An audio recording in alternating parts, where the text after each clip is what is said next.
Hello दोस्तों, नमस्कार। Knowledge world में आपका स्वागत है। भारत की पारंपरिक जमीन में कई ऐसे राज्य दफन हैं जो कई वर्षों या यह कहें सदियों बाद आज भी उसी तरह ताजा और अनसुलझे हैं जितने पहले कभी हुआ करते थे। ये रहस्य कुछ ऐसे हैं जिन्हें जितना सुलझाने की कोशिश होती है ये उतना ही उलझते जाते हैं। भारत ही नहीं, अगर हम बात करें दुनिया की सबसे भूतिया जगह की तो कुलधरा का नाम सबसे ऊपर आता है। राजस्थान के जैसलमेर शहर से 18 किलोमीटर की दूरी पर स्थित कुलधरा गांव 13वीं शताब्दी में बसा एक समय पर पालीवाल ब्राह्मणों का एक समृद्ध गांव था। यहां रहने वाले ये ब्राह्मण पाली से आए थे, इसलिए पालीवाल कहलाए। इस गांव के बारे में बहुत अधिक तो वर्णन किताबों में नहीं मिलता है, परंतु 1899 में लिखी गई इतिहास की एक किताब जरूर है, तवारीख ए जैसलमेर, जिसके लेखक लक्ष्मीचंद ने इस गांव का जिक्र किया है।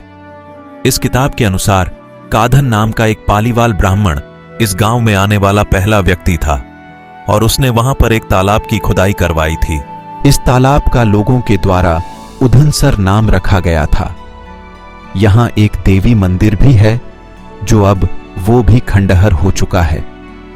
मंदिर के अंदर शिलालेख है जिसकी वजह से पुरातत्वविदों को गांव और इसके प्राचीन निवासियों के बारे में जानकारी इकट्ठा करने में मदद मिली है। यह गांव शापित क्यों हुआ, इसका लिखित वर्णन किसी भी किताब में तो नहीं मिलता है, इसलिए निश्चित आधार पर इसके बारे में कुछ भी कहना शायद संभव नहीं है। परंतु इसके बारे में एक कहानी जो बहुत पुराने समय से चली आ रही है, उसी को ही सच माना जाता है।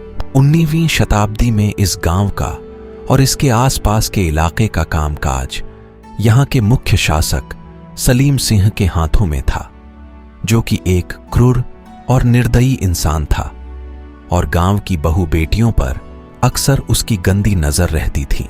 जब उसकी गंदी निगाहें वहां के मुखिया की बेटी पर भी पड़ गई, उसने गांव के लोगों को धमकी दी कि अगर उसकी बात मानकर वो लड़की उसे नहीं सौंपी गई तो वो और अधिक लगान वसूलना शुरू कर देगा।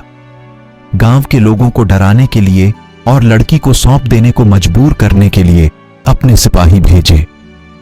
गांव वालों ने उन सिपाहियों को अगले दिन सुबह वापस आने के लिए कहा और उसी दिन रात में ही गांव छोड़कर चले गए।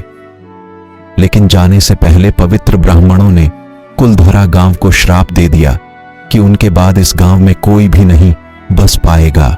ऐसा देखा गया है कि जिन लोगों ने भी इस गांव को फिर से बसाने की कोशिश की, उनको बेहद डरावने अनुभव हुए।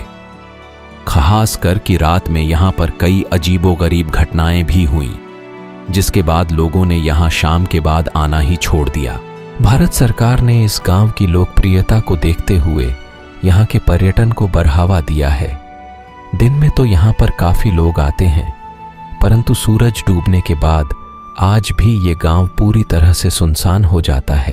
दिलचस्प बात यह है कि हाल ही में एक नए तरीके का पर्यटन दुनिया भर में लोकप्रिय हो रहा है और वह है डरावनी भूतिया जगहों को देखने का पर्यटन। हमारा देश भी इससे अछूता नहीं है। प्रेत बाधित जगहों को देखने के लिए लोगों की दिलचस्पी बहुत बढ़ी है। आजकल यह गांव भारतीय पुरातत्व विभाग के संरक्षण में रहता है। यही कारण है कि कई अन्य भयानक डरावनी जगहों की तरह कुलधरा को देखने के लिए काफी सैलानी आते हैं, पर सिर्फ दिन में, क्योंकि शाम का सूरज ढलते ही यहाँ की सीमा पर रहने वाले, इसका ख्याल रखने वाले लोकल लोगों और प्रशासन की तरफ से एंट्री गेट बंद कर दिया जाता है ताकि यहाँ रात के समय कोई ना आ पाए। आपको यह जानकर आश्चर्य होगा कि इस चर्चित जगह को देखने के लिए टिकट भी लगता है। यहाँ का प्रति व्यक्ति टिकट 10 रुपए है और यदि आप कार से इसकी सीमा में प्रवेश करते हैं तो आपको 50 रुपए एंट्री फीस देनी होती है।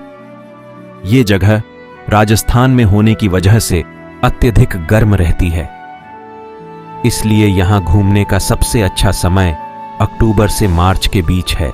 अगर आप भी ऐसी चर्चित भूतियां और डरावनी जगहों को देखने का शौक रखते हैं तो जरूर घूमने जाइए, क्योंकि यह जगह आखिर जैसलमेर और राजस्थान की सबसे अधिक देखे जाने वाले पर्यटन स्थलों की सूची में अक्सर ही सबसे ऊपर रहती है।